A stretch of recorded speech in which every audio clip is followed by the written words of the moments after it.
and then I bring it back into my low squat position. Oh, are you right?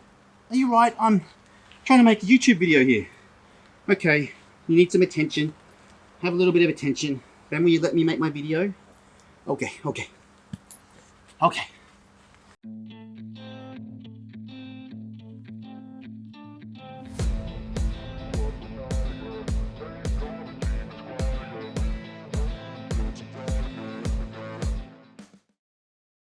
G'day to you wherever you are in the world. In today's video, we are learning a very juicy 4-skill locomotion flow for you to dive into. We're going to break it down into the individual parts, and then we're going to combine them together until you have a really flowy, beautiful combination. So let's get started.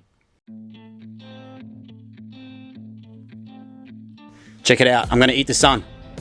Oh, I hope that worked. Anyway, before we do get started, I know I just said I was going to get started, but we're going to get started in just a second because I have to tell you about my online course, Locomotion Flow 2.0. All the skills that we're learning today are in that course, plus dozens and dozens more. The course will teach you how to move and flow better from beginner all the way through to advanced. It has loads of skills and also heaps of sequences and combinations, just like the one you're about to learn.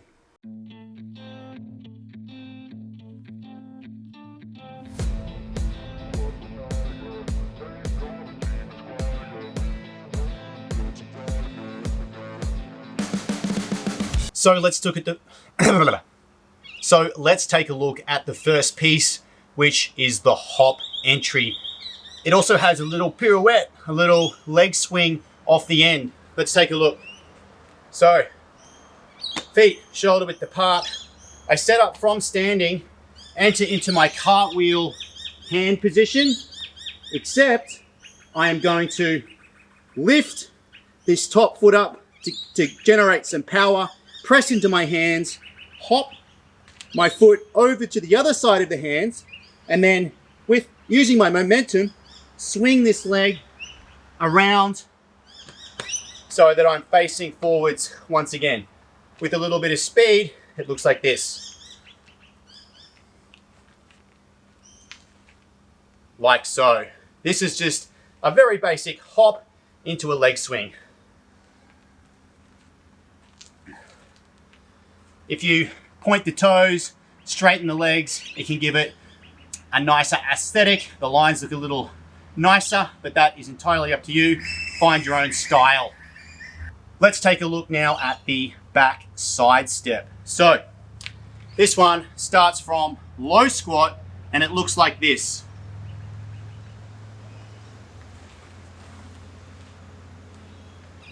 Finish in low squat. So I'll do it from behind so that you can follow along. From our low squat, I'm traveling this way, so I start the backside step the other way. Pretend you're in a lane, a corridor here. The glute goes over the supporting foot. I reach behind me with the fingers facing the direction of the long leg. I'm almost in this pistol squat type position.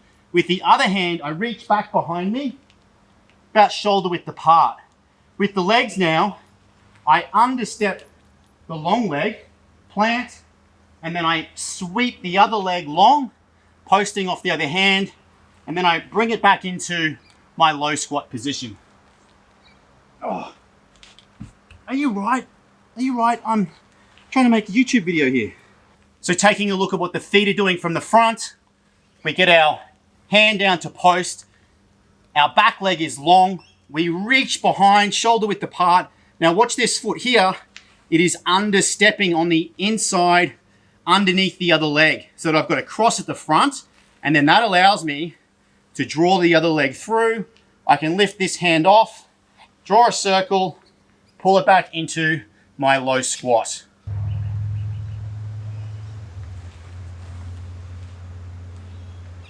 Skill number 3 is the step behind. Now there's many variations to this. Some people also call it the dragon step or the dragon curtsy. There's many names for it. There's many ways to do it. For the purposes of today, I will show you my way, which is we Extend the arms out into wushu style. Dip the toe in the water. Ooh, ooh, it's a bit warm in there. Just test it's okay. We lunge down into this lunging position. We elevate, move through, step behind into this curtsy type position, lower down, and then recover like so. So with a bit of speed,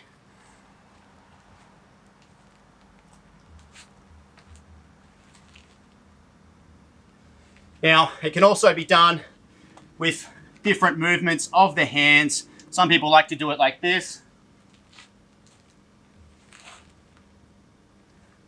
There's many, many different ways you can do it. And of course, with all of this stuff, the more you practice, the more flowy and soft and refined you can make the segmentation of the joints and limbs, the more aesthetically pleasing you can make each of these skills. Now I want to introduce you to the idea of permutation, or mutation for want of a better word, where we start to actually join two skills in together. So what I mean by that is, if you look at the total flow and you look at how I've done the individual skills for the backwards side step and the step behind, you'll notice that they look a little different when they're joined together than they do when they're done on their own. And that is because I am modifying some of the steps. Can you just go over there? Thank you. So what I mean by that is, I'm starting my backward side step, under step, and then this leg, instead of sweeping back into my low squat, I'm sweeping, continuing it through to initiate my toe dip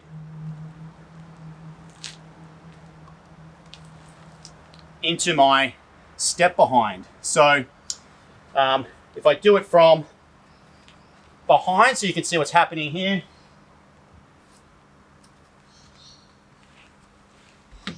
Sweeping, toe dip, step behind,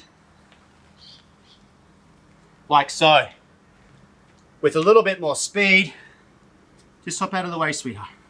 Oh, there you go. A little bit more speed.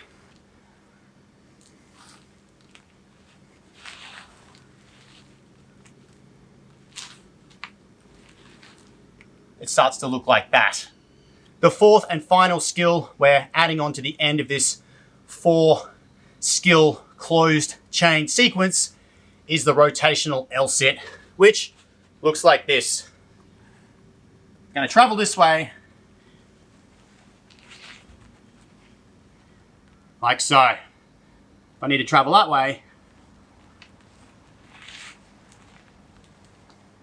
so the details here, this one can often be tricky for people because of the way we're rotating. So doing it from behind,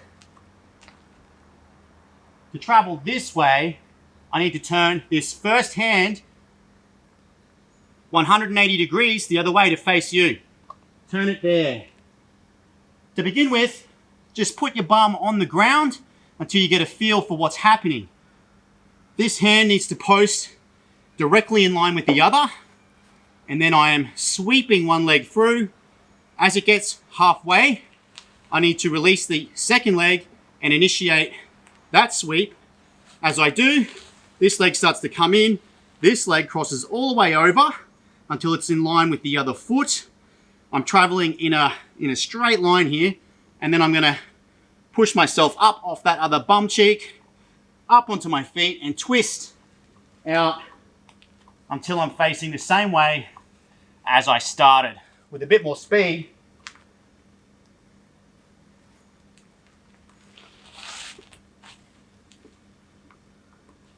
if you don't have the compression strength, start with your bum on the ground.